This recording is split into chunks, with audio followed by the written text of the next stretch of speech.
Berjalanlah dalam terang. Setiap hari kita membuat pilihan. Pilihan dalam perkataan, dalam sikap, dalam keputusan kecil maupun besar. Tanpa kita sadari, setiap pilihan itu menentukan apakah kita sedang berjalan dalam terang atau dalam kegelapan. Terang dan gelap bukan hanya soal keadaan di luar, tetapi kondisi hati di dalam. Dunia menawarkan banyak hal yang tampak menarik, tetapi tidak semuanya membawa kita semakin dekat kepada Tuhan.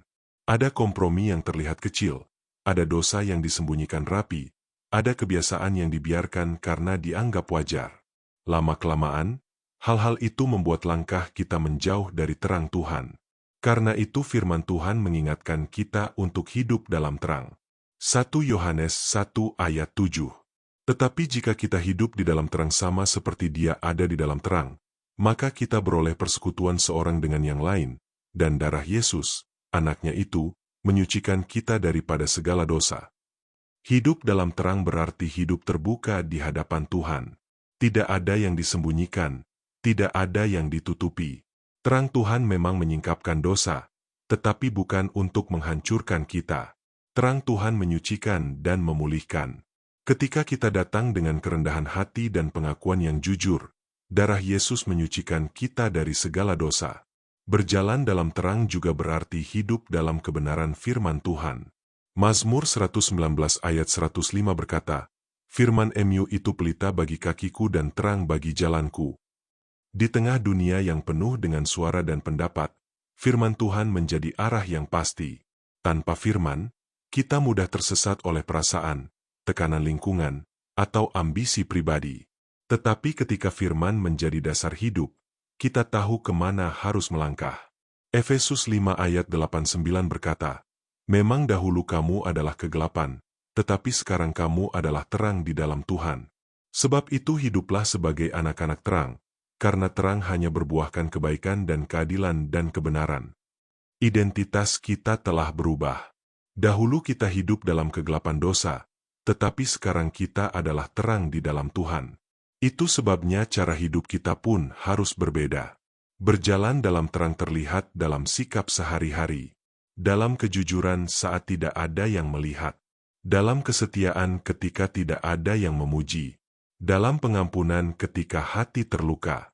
Dalam memilih kebenaran walaupun itu tidak populer. Terang bukan hanya sesuatu yang kita nikmati, tetapi sesuatu yang kita pancarkan.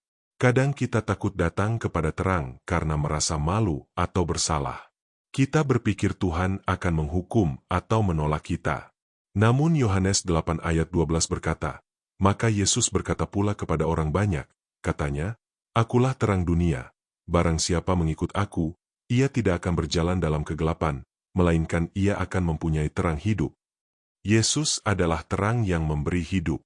Ia tidak datang untuk membinasakan, melainkan untuk menyelamatkan. Berjalan dalam terang berarti berjalan bersama Yesus setiap hari.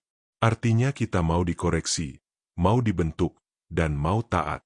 Terkadang terang itu menyakitkan karena menyingkapkan kesalahan kita. Tetapi justru disitulah proses pemurnian terjadi. Tuhan lebih peduli pada kekudusan kita daripada kenyamanan kita. Selain itu, berjalan dalam terang juga membawa persekutuan yang sehat. Ketika kita hidup dalam kejujuran dan kebenaran, hubungan kita dengan sesama menjadi lebih murni. Tidak ada kepura-puraan, tidak ada manipulasi, tidak ada motif tersembunyi. Terang menghasilkan kepercayaan dan damai sejahtera. Hari ini, mari kita memeriksa hati kita. Apakah ada area yang masih gelap? Apakah ada dosa yang kita simpan dan belum kita akui? Apakah ada kompromi yang kita anggap biasa? Jangan takut datang kepada Tuhan. Terangnya tidak akan mempermalukan, tetapi menyembuhkan. Berjalanlah dalam terang, karena di sanalah ada penyucian, arah yang jelas, persekutuan yang benar, dan damai sejahtera yang sejati. Jangan puas hanya mengetahui tentang terang. Hiduplah di dalamnya setiap hari. Mari berdoa. Tuhan, Engkau adalah terang yang sejati. Sinarilah setiap bagian hati kami yang masih gelap. Jika ada dosa yang kami sembunyikan, beri kami keberanian untuk mengakuinya. Pimpin kami dengan firman-Mu agar langkah kami tidak menyimpang. Tolong kami hidup sebagai anak-anak terang, sehingga melalui hidup kami, orang lain dapat melihat kemuliaan-Mu. Di dalam nama Tuhan Yesus kami berdoa. Amin. Tuhan memberkati saudara. Jika renungan ini memberkati, silakan bagikan kepada orang lain, like, dan subscribe agar semakin banyak orang belajar berjalan dalam terang Tuhan setiap hari.